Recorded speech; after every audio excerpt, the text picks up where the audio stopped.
tanpa diragukan lagi bahwa pergantian detik demi detik, menit demi menit, jam demi jam, hari demi hari, pekan demi pekan, bulan demi bulan, tahun demi tahun adalah salah satu tanda dari kebesaran Allah Subhanahu wa Ta'ala. Dan sebagai pesan bagi kita bahwa kehidupan ini fana, sangat cepat dan sangat luar biasa cepatnya. Oleh karena itu, Nabi kita SAW dalam sebuah hadisnya yang dikeluarkan Imam Baihaqi, Imam Hakim, ketika memberikan wasiat kepada seseorang, ketika memberikan nasihat kepada seseorang, beliau mengingatkan tentang hal ini. Kata Nabi kita SAW kepada seseorang, wa huwa ya'idhuhu, dalam rangka menasihati orang tersebut. Ingat, ini nasihat dari manusia terbaik, ini nasihat dari manusia termulia sallallahu alaihi wasallam. Ini nasihat dari baginda Rasul sallallahu alaihi wasallam. Tidak mungkin nasihat receh yang diberikan oleh beliau sallallahu alaihi wasallam. Tidak mungkin nasihat yang begitu kaleng-kaleng apabila yang bersabda adalah Rasulullah sallallahu alaihi wasallam. Beliau mengatakan, dan ini nasihat untuk kita semua, iktanim khamsan qabla khamsin, manfaatkanlah 5 perkara sebelum datang 5 perkara. Tolong manfaatkan 5 perkara, maksimalkan 5 perkara ini, kata Rasulullah SAW, sebelum datang 5 perkara berikutnya. Apa tentang 5 sebelum 5? 5 sebelum 5. Apakah 5 yang dimaksud itu, hadirin sekalian? Kata Nabi SAW yang pertama, syababaka qabla haramik, tolong manfaatkan dan maksimalkan waktu mudamu sebelum datang waktu tuamu.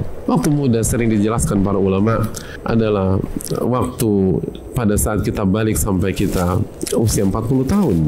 Apabila jamaah sekalian yang Allah muliakan berada di rentan usia tersebut, maka maksimalkan syababaka qabla haramik. Manfaatkan waktu muda, karena sekali lagi waktu muda tidaklah lama, dan suatu saat kita akan masuk ke fase berikutnya, fase tua, fase yang tidak pernah kita bayangkan sebelumnya, fase yang mungkin kita dengar ketika kita bersama orang lain, atau kita lihat ketika kita bersama kakek kita atau ayah kita, tapi pada saatnya kita akan alami untuk diri kita sendiri, kecuali kalau takdir berkata yang lain. Tapi manfaatkanlah waktu muda, hadirin yang Allah muliakan. Waktu muda penting, waktu muda sangat penting. Bahkan kata Imam Ibnul Jauzi rahimahullahu ta'ala, kata beliau, yajibu ala man la yadri, wajib bagi orang yang tidak tahu kapan ajalnya agar dia selalu bersiap diri menyambut kematiannya, wala yaktar bisyabab. Dan ini penting, kata beliau, jangan pernah tertipu dengan masa muda, jangan pernah tertipu dengan masa muda, wala yaktar bisyababi wasiha, jangan pernah tertipu dengan masa muda dan masa sehat. Fa inna aqalla man yamutu al-asyakh, karena sekali lagi yang lebih jarang kita dengar kabar kematiannya adalah orang-orang tua. Hadirin Allah muliakan, simpel saja, apabila kita punya data siapa saja yang wafat pada hari ini, berapa persen yang usianya kepala 8, berapa persen yang usianya kepala 7, ulama mengatakan bahwa yang meninggal di usia tua itu tidak banyak. Lalu beliau mengatakan, kata Ibnu Jauzi, wa aktsaru man yamutu syabab, kan yang paling banyak meninggal adalah orang di usia produktif, usia muda. Dan itu datanya.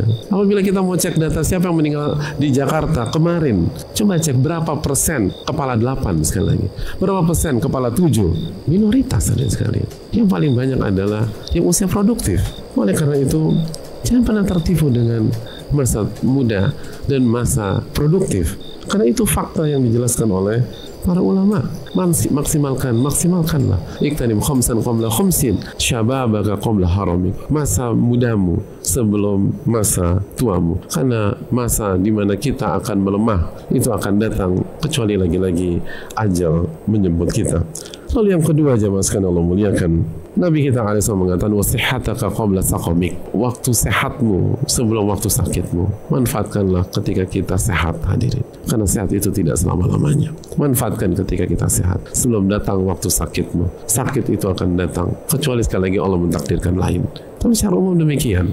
Itulah sunnatullah atau alur kehidupan yang Allah berikan kepada kita. Betapa banyak orang ketika sakit ingin beribadah, tapi ia sudah tidak bisa. Ingin sholat berdiri, dia tidak bisa. Ada salah satu sosok sepuh yang kami jenguk pada saat beliau sakit keras, dan beliau hanya minta satu. Beliau nggak minta rumah, beliau nggak minta mobil, beliau nggak minta kendaraan, beliau nggak minta tanah, beliau nggak minta aset, beliau hanya minta satu permintaan, dan beliau sampaikan sambil mata beliau berkaca-kaca, kalau boleh minta satu permintaan, saya ingin bisa sujud kembali secara normal.